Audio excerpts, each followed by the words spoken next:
नौगावा तहसील के मुबारकपुर में पुरानी रंजिश को लेकर दो पक्षों में झगड़ा हो गया। इस दौरान लाठी डंडों और कुल्हाड़ियों फर्सियों से हमला भी हुआ। वहीं सूचना मिलने पर कई थानों का पुलिस जाब्ता पहुंचा। यह घटना गुरुवार देर रात्रि की है। यहां रंजिशवश एक गुट ने दूसरे गुट के घर में घुसकर हमला कर दिया। इसके बाद डीएसपी सुनील कुमार और नौगावा थानाधिकारी विजेंद्र सिंह के अलावा भारी पुलिस बल पहुंचा। हालांकि देर रात तक दोनों पक्षों द्वारा थाने पर कोई रिपोर्ट नहीं दी गई। उधर शुक्रवार को घटना की सूचना पर भीम आर्मी और विभिन्न संगठनों के लोग भी पहुंच गए। इसके बाद आरोपियों के खिलाफ मारपीट की रिपोर्ट दर्ज कराई गई। उधर हमले में सोमवीर, नेमीचंद, कृष्णा, अशोक और राजू को चोटें आई हैं।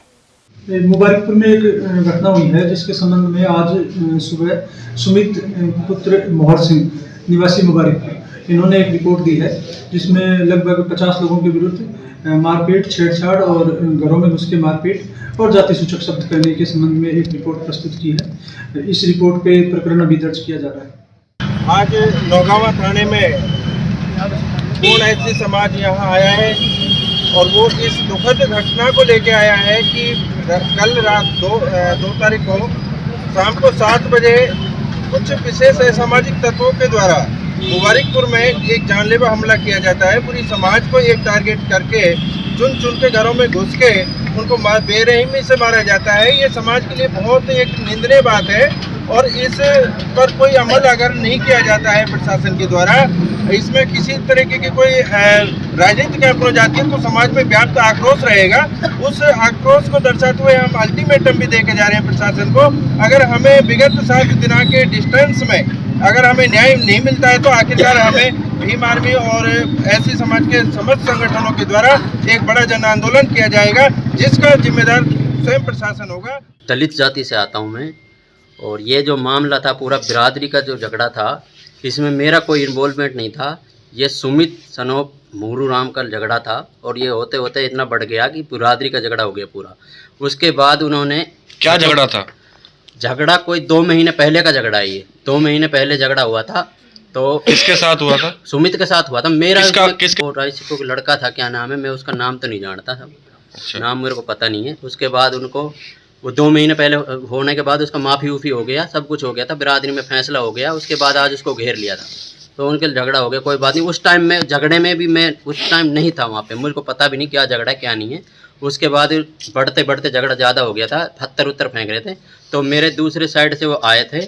आने के बाद मेरी माँ तबीयत ख़राब है, मैंने उनको हाथ जोड़ के मना करा था कि भाई यहाँ पे मत पड़ो आप, मेरी माँ तबीयत ख़राब है, वो मर सकती है, उसको दिक्कत है, ऑक्सीजन लग रहा है उनको। उसके बाद वो नीचे उतर आए। नीचे उतरने के बाद जो हाथापाई कर रहे थे मेहरबानी और इधर से आए रहा है सारे पत्थर लेके और आते ही पत्थर करिए मेरे यहाँ मारे हैं और मेरे 2-3 लठ मारे हैं, छाती में है, कंधे में मारा, कमर में मारी है, मेरे से ला भी नहीं जा रहा। क्या नाम है आपका? मेरा नाम नेमी है जी। किस बात को लेकर झगड़ा हुआ है जी? कोई पता ही नहीं किस पे। उन्होंने तो आते ही मारकूट सब घरों में घुस गए, सबन में मारे। कम से कम घने आदमी थे सब। हमारी तो आंखें बंद होगी। हमको तो 3-3, 4-4 घुस गए घर में। आप घर पे थे? ये अब हमको तो बाद में पता ही नहीं लगा जी कैसे हुआ। वो तो आते ही वो तो धाम धूम चालू कर दी। और मैं रेडीमेड की दुकान पे काम करता हूँ। शाम को जब घर आ रहा था और रास्ते में ये खड़े थे इनके लड़के जात के, इन्होंने मेरा नाम पूछा और मेरी कास्ट पूछी और मेरी कास्ट सुनते ही मुझे मारने लगे और मुझे परे खींच के ले गए अपनी गली में, वहाँ मारा। और ये हमारे लड़के कास्ट के आए थे, यही छुड़ा के लाए थे। उसके बाद फिर मैं घर चले गए। आप कहाँ के रहने वाले हो? धनेटा। आप क्या काम करते हो? रेडीमेड कपड़े की दुकान पे। जो 2 महीने पहले की बात है वो बात को लेकर कलम पे मार्केट में थे और उसी लड़के ने फिर मेरे ऊपर कमेंट करा और मेरे ऊपर हाथापाई करी। वो 5-6 लड़के थे। उनका एक तो था ओम प्रकाश, एक प्रेमपाल और एक और था। और जो मेरे दोस्त थे जो मतलब आस पड़ोस में दुकान वाले, वो मेरे को छुड़ाने गए और उनके ऊपर उन्होंने